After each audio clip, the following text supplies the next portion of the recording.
好，今天会很精彩，准备好了吗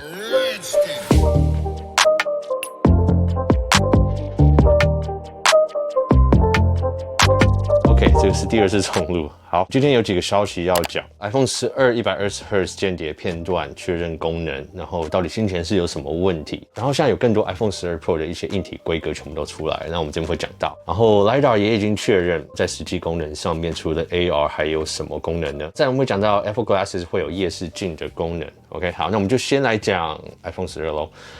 好，两个爆料神人同时确认，我觉得这个还非常难得啦。John Prosser 爆料出更多 iPhone 12的细节，然后先讲到一些硬体设计的部分。这些在我先前的影片有提到一些，但是现在有几个部分就是我没有办法确认，他确认了。他说 Face ID 的模组的尺寸是一样的，然后旁边的边框变得比较窄，他说可以是非常明显看得出来。那这一点是我得到的照片看起来是看不太出来，但可能他的影片比较清楚，萤幕稍微比较大，所以刘海看起来会小一点。然后再来就是 Face ID 可以感测的角度会更大。OK， 他说虽然侧面的是一个平面切直角的设计，可是他说在玻璃边边的部分会有一点点的弯曲，先前在模型机也大概看得出来，就有一些些微的弯曲。好，那他说后面的相机的模组大概比先前大了10%，那这个在先前的模型机也看得出来。我先前确认不到的部分就是边框的宽度，还有 Face ID 的广度。以我个人所得到的照片以我个人的看法是，我看起来的边框是没有变得比较窄。那为什么视觉上比较窄呢？因为你看，如果我们今天把一样 iPhone 11 Pro 的萤幕放在这个上面，那因为侧面先前 iPhone 11 Pro 是一个圆弧凸出来的一个设计，那现在切直角，在一样的边框的情况下，看起来也会比先前窄。所以这个是我得到的照片，然后自己去比对，自己判断的结果。可是 John Prosser 讲说是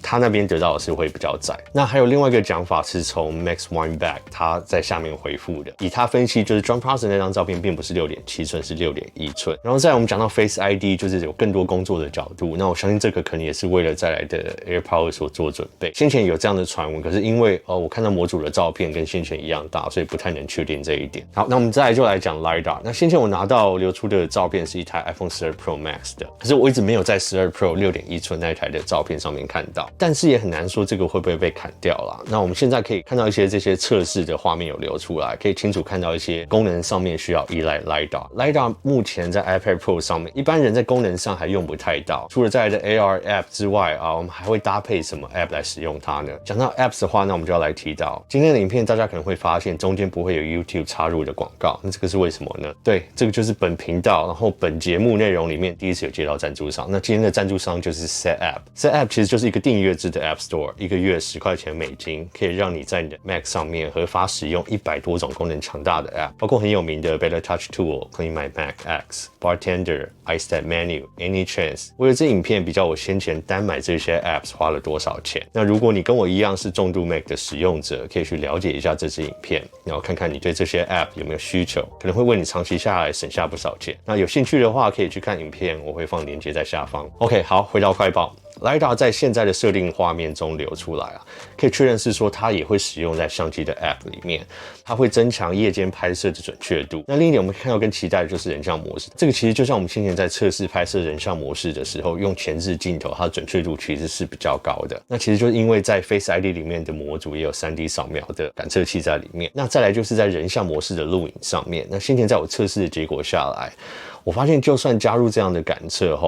多少还是会有点不精准啦，因为录影所需要的运算的效能又更高，然后加上使用这种扫描方式的一个先天的劣势，我觉得不要期待在上面看到我们一般相机会看到的那种自然景深。所以就算 A14 的运算效能再有多强，还是很难补足先天就看不到的地方，因为它还是用这种放射性去扫描。所以这一点的话，大家就是要有个心理准备。OK， 那再来讲最重要的一点，那我上次直播说我在等一个消息的确认，那现在 Everything Apple Pro 还有 John Prosser 都确认了，那我也爆料的比较放心一点了，那就是 120Hz 的萤幕设定照已经出来。那我们先前有爆料出来一个 screenshot， 就是上面有讲到 120Hz 萤幕的设定。那这一次为什么更准确？因为它是直接在他们的样品机里面，就是 iPhone 12 Pro Max 的样品机里面流出来的。然后我所看到是从各个不同爆料的来源出来的。那其实我所得到的来源所看到的跟他们的来源也有点不同，可是都同时间确认了这一点。那这样看，我觉得确定性是高很多。那我先前在等的确认就是一个，他跟我讲是说有一个单一组件缺货的问题吼。像 John Prosser 先前有讲过了说，120Hz 在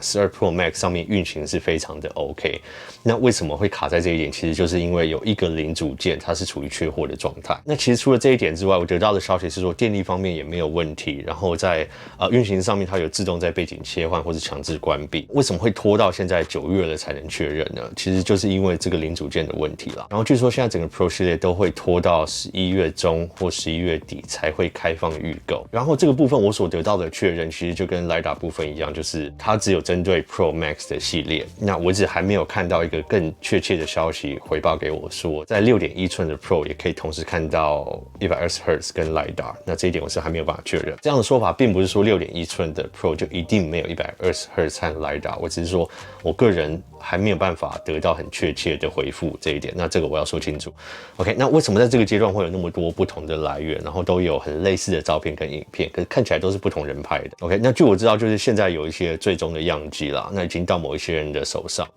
那哪一端拿到的我也不知道，那我知道有很多人都已经拿到了，这些是在测试端呢，还是在哪里？我觉得让大家自己去猜想，应该都心知肚明。有一个数量的最终的测试机到现在才出现，那这个跟前几年比起来，其实都晚了非常多。那这样代表什么呢？以我的经验上看来的话，这一些最终测试机虽然叫做最终，并不代表我们上面所有看到的一些功能都会在最后出现了。这个就是说，在这个过程样机测试的过程中，它会去排错，然后看到有没有什么使用上的问题。那其实大致上，除非会有一些很重大的问题不能排除，像我先前说的，可能零组件就是不够的状况。排除这一点之外，我觉得应该是99% 确定。但以前也不是没有在这个阶段拔掉什么功能的先例啦。然后最有趣的一点就是说，有一些人拿到的测试样机是没有 120Hz 的这个功能选项。那这个我不太确定是不是就是他们在 run 什么 A/B test 这种情况，然后看使用状况是怎么样，还是说有工程师拿到的就是并不是 Pro 的等级的。那这一点我也还是需要再确认，那就是先让大家心里有一个底。好，那再来就是来讲大家期待的 Apple Glasses。那上次直播有讲到一些，那现在又有更多消息，我们首先先来回顾一下。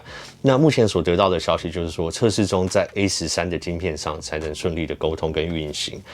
但这并不代表说到时候出来就一定要 A13以上才可以，或是 A13就一定可以支援 OK， 这之中也关系到就是说他们最后测试的结果，那以后会再加入什么软体去运行，那可能以后要再加入什么功能需要更高端，或者他们就觉得 A13就够，这个情况都是在最后才会确认。但以 Apple 现在开始在年初的时候，在平价版的 iPhone 里面放入一些最高端的晶片，他想达到的目的就是让更多人可以支援 Apple Glasses， 这是我的想法 OK。 那再来我们再来讲一点，就是有关于 LiDAR。 现在这边有一些影片就是在 iOS 14内用 iPad Pro 的 LiDAR，然后对现实的环境做 3D 的扫描，看到它在辨识上面比先前用更进步了。那我先前有提到这些 LiDAR 的存在，至少在现阶段都是以收集资料的用处比较大。那你可以看到在很短的时间内他们有多大的进步。再来 LiDAR 在 iPhone 12上面会在对焦还有夜拍上面也进行支援，整体的使用者量也会远高于现在 iPad Pro 所在使用的。可以大致上想象一下，现在这些所进行的环境辨识啊，结合更多的资料，可以让 LiDAR 可以更准确的辨识跟看到更多的东西。那其实这些都是为了 Apple Glasses 在做准备，因为我觉得 LiDAR 实际的用途上还是会在 AR 还有 VR 类似的装置的用途会比较明显。所以在这一系列测试下来，其实 LiDAR 本来就能在没有光源的情况下对环境进行扫描，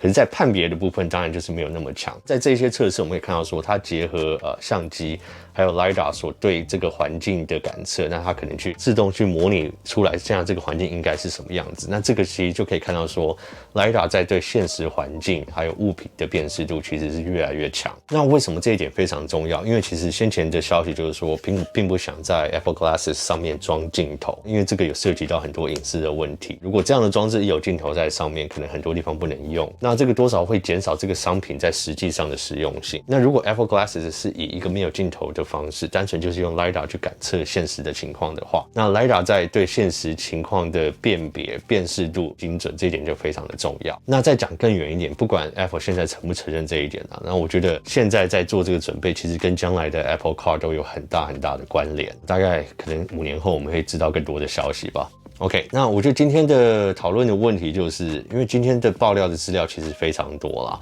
那我觉得就让大家慢慢的消化，然后让大家分析一下自己的想法，那我们可以提出来讨论。以目前看到的 iPhone 12的功能啊、样机啊，还有这些爆料，然后 LiDAR 所提供的功能，还有苹果眼镜要怎么搭配 LiDAR 来提供怎么样的功能，我觉得我比较想听到大家的想法。可能你们觉得有很多我没有提到、没有讲得更清楚的，你们想要跟大家分享，那也希望在下面留言，大家可以加入讨论。好，那今天的爆料就这样，然后喜欢的话记得帮忙按赞、订阅还有分享，然后